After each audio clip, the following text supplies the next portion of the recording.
la forteresse de l'ego. Maybe. Il n'est pas surqualifié pour les jobs qu'il refuse. Somebody's going to be like, oh, you think you're a smart kid. Il est sous-qualifié pour la vie qu'il prétend mériter. I have a degree in information systems. Son récit sur la façon dont il a détourné un service de la mairie I'll take it right out of the city's budget. va nous révéler la source de son auto-sabotage. Because I'm vindictive.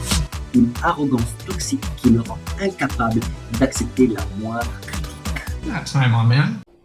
What does that mean? In terms of get fired or you existing? Yeah, until I raise an issue and then. Well, if you decide to be a big boy and take care of yourself, Well. you'll last there for a while. Maybe. What is maybe? I just know somebody's going to be like, oh, you think you're a smart kid. And I am. I have a degree in information systems. So if I see a way to improve something, I'm going to suggest it. And they're going to have this degree in they're information systems and no one cares. We don't care. that time on, man? What did I do? Why do I have a degree in information systems? Nobody cares. We don't care. We don't. Pour rien. Ça, c'est la bonne réponse, la vraie réponse, pour rien. I go back to Texas Tech and just give it back to my professors? Be like, nobody gives a shit. It's Mais c'est une réalité des universités aux États-Unis. Il y a énormément de cours et de diplômes qui servent à rien. Absolument rien. Et ne me lancez même pas sur les diplômes dans le domaine social, s'il vous plaît. that's not what is going to determine. I mean, here's the first job that I applied for in Austin. A job I'm wholly qualified for, overqualified for. I wanted to work for the city, and it was called the Office of Design and Delivery. Odd. Okay, it's in this municipal building downtown, old library, just gorgeous mid-century stuff. Okay, I go in there. Can you lean into the microphone? Oh, yeah. I go in there, and it's near Christmas, and they're having a gingerbread bake-off competition. And they want me to judge it. I'm on an interview. This is what happens when you're famous, okay? Weird shit like that. I'm like, I'm not really interested. I'm not interested in gingerbread. I want to work on product. I want to work on the city's website. They don't hire me because they think I'm too intense, you know? And maybe I am because that's we're the both background. intense. That's It's the okay. background I come from. You know, I'm used to delivering for my clients. And that's the advertising agency background. That's polemics. That's policy. Like, I like to deliver, you know? I wanted to work for the city, redeveloping the city's website, and it was called the Alpha Project. And you know what? They spent more than $1 million on that project. Never delivered anything. And Office of Design and Delivery no longer exists as an entity because I made sure of it. Because I'm vindictive. Okay. You know, you don't hire me and you don't deliver, I'll take it right out of the city's budget. Well, yeah. I mean, okay. I think Oui, le voilà, le cœur du réacteur nucléaire qui irradie et détruit toute sa vie financière, l'ego. Un ego si surdimensionné, si fragile, qu'il préfère la dépendance et la précarité à la moindre remise en question de sa propre grandeur autoproclamée. Combien de temps vous pensez que je vais tenir là-bas?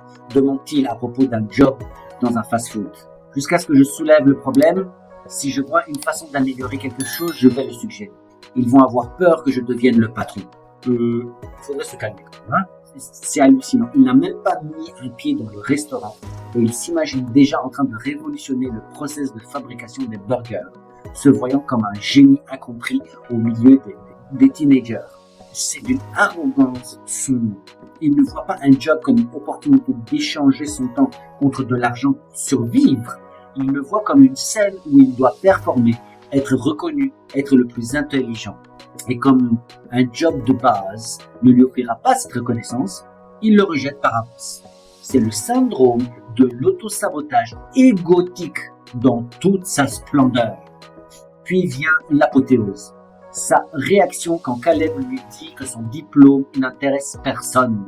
La violence de sa réponse est révélatrice. Mon diplôme compte pour moi et c'est normal, oui, pour toi. Mais sur le marché du travail, un diplôme, surtout obtenu il y a des années, n'est qu'une ligne sur un CV. Ce sont les compétences actuelles, l'expérience récente et surtout l'attitude qui compte. L'attitude et la sienne est catastrophique.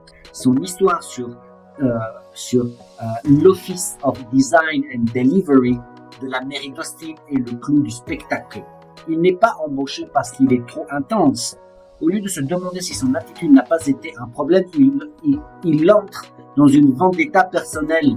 J'ai fait en sorte que ce service n'existe plus parce que je suis vindicatif. Non pas parce qu'ils ont dépensé $1 million pour rien faire du tout. Ça, on pourrait comprendre. Non, il le dit lui-même parce que je suis vindicatif. Et il en est fier d'avoir par rancune détruit un service public, gaspillant l'argent du contribuable simplement parce qu'on ne l'a pas reconnu à sa juste valeur. C'est le comportement d'un enfant capricieux, pas d'un professionnel. Au lieu de détruire le service, il aurait pu probablement faire en sorte que le service fonctionne mieux et qu'il puisse délivrer des résultats à la hauteur du niveau nécessaire, d'un niveau professionnel. Voilà le fond du problème. Cet homme vit dans le passé, il s'accroche aux vestiges de sa gloire passée, son agence, son diplôme, les articles qu'il a écrits comme une bouée. Il a construit une forteresse d'ego autour de cette identité de personne importante et surqualifiée. Accepter un job chez Whataburger, ce serait faire une brèche dans cette forteresse. Ce serait admettre qu'il n'est plus cette personne. Ce serait accepter sa réalité actuelle. Et ça, son ego ne peut le supporter. Alors il préfère rester dans sa prison dorée, financée par ses parents, plutôt que d'affronter la douloureuse vérité. C'est l'ultime arnaque qu'il se fait à lui-même. Concept que j'explore en profondeur dans mon livre Révolution économique, où l'aliénation économique commence par l'aliénation de soi. Vous qui m'écoutez, quel est votre ego? Quelle est cette chose, cette image de vous-même à laquelle vous vous accrochez et qui, peut-être, vous empêche de prendre des décisions difficiles mais nécessaires pour votre avenir? Soyez honnête. Parfois, le plus grand obstacle à notre réussite, ce n'est pas le système, c'est le miroir.